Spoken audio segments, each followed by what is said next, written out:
Bana, mambo vipi? Leo nipo pande za Kawe, nipo na familia ya MYT Kanumba ambaye ni msanii wa kizazi kipya, yupo na vijana wake.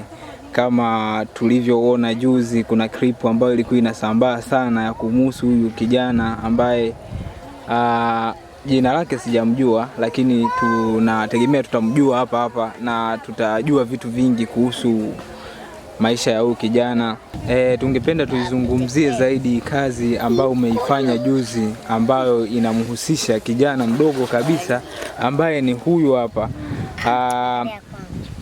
Klipu imeenda sana kwa upande wa mtandao wa Facebook, tunaona ina watu zaidi ya 1000 ambao wameweza kuiona. Ni kipi ambacho kilikusukuma zaidi hadi ukaipush ile klipu ikaenda ikawafikia watu wengi mtandaoni? Kwanza kabisa niseme tu ilikuwa ni wakati umefika, lakini pia ni Mwenyezi Mungu tu. Muda ukifika Mungu anaonesha njia, maana wanasema kwenye nia pana njia, lakini penye njia pana Mungu.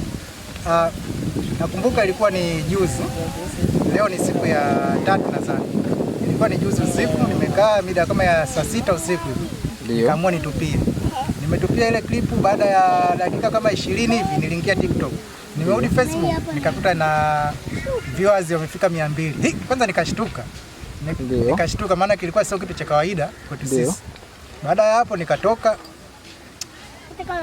Usiku ule nikarudi tena. Nikaja kuchungulia nikakuta wamefika viewers 500 siku moja. Ina maana kwa kifupi ndani ya siku moja mpaka kesho yake ilipofika masaa 24 yakiwa hajamaliza ilikuwa tayari na 1K. Yaani watu wameshafika zaidi ya 1000. Kwa ni jambo la kumshukuru Mungu. Kwa upande wa ubunifu ambao unaufanya, ni kwamba huo unakaa unaandika au ni mawazo tu huwa yanakuja kichwani zene unamuita dogo na mnashoot? Kuna baadhi ya clip huwa tunaandika, lakini pia kuna baadhi ya kazi nyingine huwa hatuandiki, huwa zinatujia tu hapo hapo. Kwa hiyo zikitujia hapo tunashoot. Ila kuna nyingine tunaandika. Hii shilingi ngapi ni clip ambayo niseme tu ukweli, hiyo clip sikuiandika. Tulikuwa tunatoka kwenye safari zetu, mimi na ndugu yangu Lichi hapa, tukapita njiani tukakuta kuna bidhaa zinauzwa. Pale nikapata idea. Bora tunaweza tukafanya hiki kitu. Nikamwambia ndugu yangu, hebu tufanye hiki kitu. Ulizia bidhaa hapo, mwisho wa siku ulizia bidhaa zote, mwisho wa siku sema mimi sina hela. Kuna watu wengi sana nimeona katika maoni wakisema kwamba huyu ni kama mtoto wako, ama wengine wanafika mbali wanasema kwamba huyu ni mdogo wako. Tunategemea kwamba tutapata jibu sahihi la kuwajibu watu ambao wanajiuliza hayo maswali. Richard ni mwanangu. Ninamaanisha ni mtoto wa kakaangu.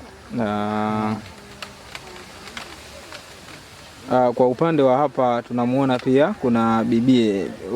Unaitwa nani? Fauzia. Una miaka mingapi? 7.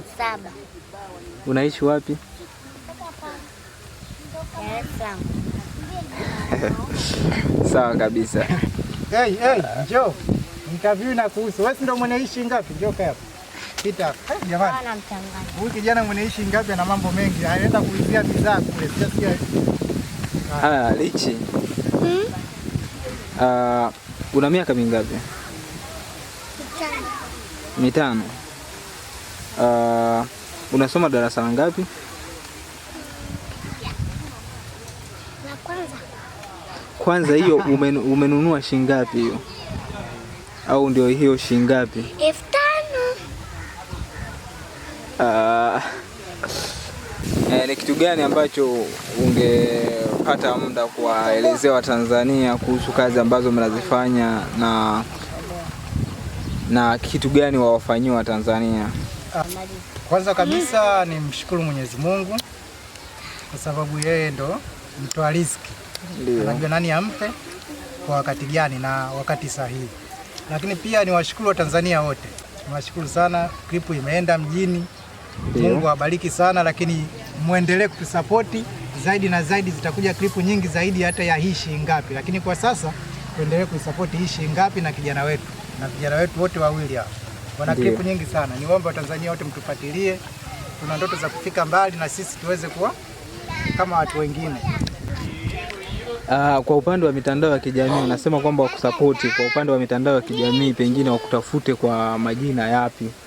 Enda TikTok napatikana kwa jina la MuIT Kanumba. Instagram pia napatikana kwa jina la MuIT Kanumba. Pia Facebook napatikana kwa jina la Mohamed Selemani. Yes. Asante sana Mohamed Selemani, tupo pamoja sana. Napenda kutoa shukrani zangu kwa kunikaribisha kuwepo hapa Kawe. Shukrani sana. Mungu akubariki sana.